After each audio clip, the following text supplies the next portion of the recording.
ఏదైనా ఐపీఓ మనం అప్లై చేసేటప్పుడు బిడ్ కట్ ఆఫ్ ప్రైస్ అనేసి 2 ఆప్షన్స్ వస్తాయి. చాలామందికి ఇక్కడ కన్ఫ్యూజన్ ఉంటుంది, బిడ్ ఏంటి కట్ ఆఫ్ ప్రైస్ అనేది. ఇప్పుడు మనం డిస్కస్ చేసుకుందాము.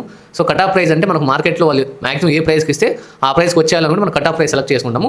బిడ్ అంటే మనం ఎప్పుడు సెలెక్ట్ చేసుకుంటామంటే, సో ఏదైనా ఐపీఓ కొంచెం మార్కెట్లో వీక్గా ఉంది, మనకు లోవర్ ప్రైస్లో కావాలన్నప్పుడు బిడ్ అని సెలెక్ట్ చేసుకుంటాము. సో జనరల్గా మనకు ఐపీఓ అప్లికేషన్ విండోలో త్రీ బిడ్స్ ఉంటాయన్నమాట.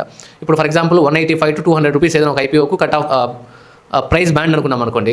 సో మీరు 3 బిడ్స్ వేయచ్చు. ఒక బిడ్ 185, ఒక బిడ్ 190కి, ఇంకో బిడ్ 200కు. సో ఈ మూడిట్లో కంపెనీ కానీ ఏదైనా ఒక పర్టికులర్ ప్రైస్ బ్యాండ్ సెలెక్ట్ చేస్తే ఆ ప్రైస్ బ్యాండ్లో మీకు అలాట్మెంట్ అయ్యే ఛాన్సెస్ ఉంటుంది. బట్ మీకు అలాట్మెంట్ ఛాన్సెస్ హై రావాలంటే కట్ ఆఫ్ ఆప్షన్ సెలెక్ట్ చేసుకుంటే మీకు హై వచ్చే ఛాన్సెస్ ఉంటుంది. సో చాలామంది కమెంట్లో పింగ్ చేస్తున్నారు, మనకు ఎన్ని ఐపీఓస్ అప్లై చేసినా కూడా అలాట్మెంట్ రాలేదని.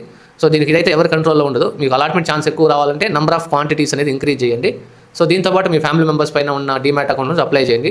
ఒకవేళ మీ ఫ్యామిలీ మెంబర్స్ పైన డీమ్యాట్ అకౌంట్ లేదు అంటే మన బయోలో అయితే లింక్ ఉంది.